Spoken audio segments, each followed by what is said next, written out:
नमस्ते दोस्तों। आज मैं आपको समझाने वाला हूँ एक ऐसी साइंस फिक्शन हॉरर फिल्म की कहानी जिसमें इंसानी लालच और विज्ञान के साथ छेड़छाड़ के कारण जन्म लेता है एक भयानक राक्षस, एक ऐसा अजगर जो किसी साधारण जीव जैसा नहीं बल्कि जेनेटिक प्रयोग का नतीजा है। तो चलिए शुरू करते हैं।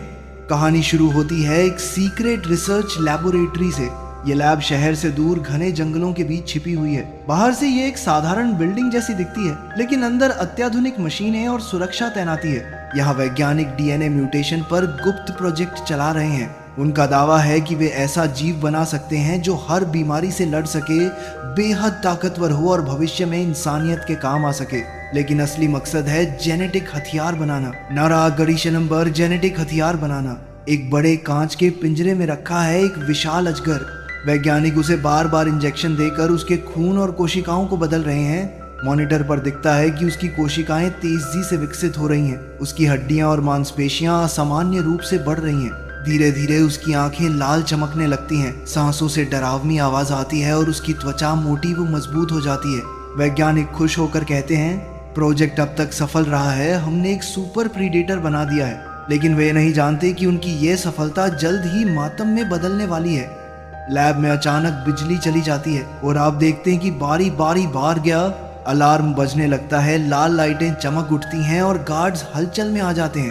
अजगर अपनी मोटी पूंछ से बार बार कांच के पिंजरे को मारता है। दरारें पड़ती हैं और आखिरकार एक जोरदार धमाके के साथ पिंजरा टूट जाता है।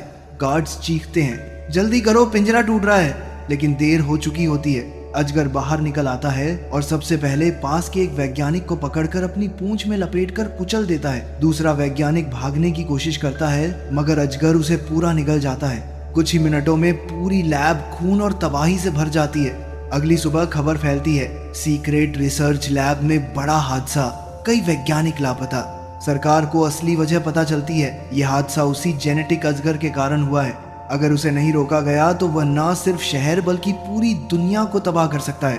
इसलिए सरकार एक स्पेशल टास्क फोर्स बनाती है। इसमें शामिल होते हैं तुरना काम सक्शन पाया, लीना प्रतिभाशाली वैज्ञानिक जो पहले इसी प्रोजेक्ट पर काम कर चुकी है, कैप्टन मिलर आर्मी का शूरवीर ऑफिसर जिसे हर मुश्किल मिशन पूरा करने के लिए जाना जाता है, और उनके साथ हथियारों से लैस चुनिंदा सैनिक जैसे वाद में 1% गरना सैनिक के लिए इस वॉर एक सेक्टन टैग्स।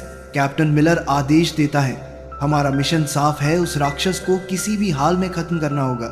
रात के समय शहर के बीचों बीच वही अजगरा धमकता है।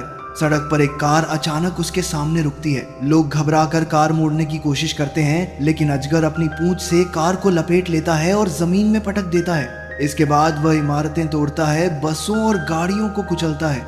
सैकड़ों लोग चीखते हुए भागते हैं, मगर कई उसकी भूख का शिकार बन जाते हैं। पूरा शहर युद्ध भूमि जैसा लगने लगता है। टीम जब मौके पर पहुंचती है, लीना बताती है, यह अजगर गोलियों या जहर से नहीं मरेगा। हमने इसके डीएनए को इस तरह एडिट किया है कि इसकी कोशिकाएं किसी भी चोट को झेल सकती हैं। सैनिक चौंक जाते हैं। वो आगे कहती हैं, अगर इसे रोका नहीं गया तो ये और जीवों को भी म्यूटेट कर सकता है, यानी आगे खतरा कहीं ज्यादा बड़ा होगा। पहले वे बिजली के जाल से उसे फंसाने की कोशिश करते हैं। हाई वोल्टेज शॉक से वो कुछ पल कमजोर पड़ता है, लेकिन फिर और भी भयंकर हो जाता है।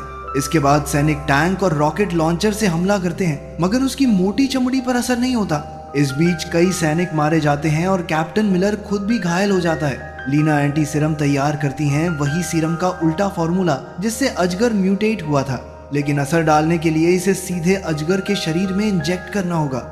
आखिरी सीन, शहर तबाह हो रहा है।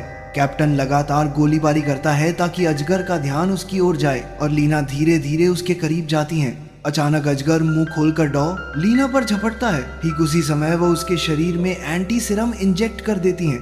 अजगर जोर जोर से तड़पता है, उसकी चीखें पूरे शहर में गूंजती हैं। धीरे धीरे उसका आकार सिकुड़ने लगता है, आंखों की लाल चमक फीकी पड़ जाती है और वह जमीन पर गिरकर मर जाता है। पूरा शहर राहत की सांस लेता है। ज्यों ही सूरज की पहली किरणें चमकती हैं, लीना कहती हैं, हमने विज्ञान के नाम पर बड़ी गलती की थी, लेकिन अब इंसानियत बच गई है। कैप्टन मिलर मुस्कुराकर जवाब देता है, हाँ, लेकिन अगली बार हमें प्रकृति से छेड़छाड़ करने से पहले सोचना होगा। स्क्रीन धीरे धीरे ब्लैक हो जाती है और इस तरह कहानी एक हैप्पी एंडिंग के साथ खत्म होती है।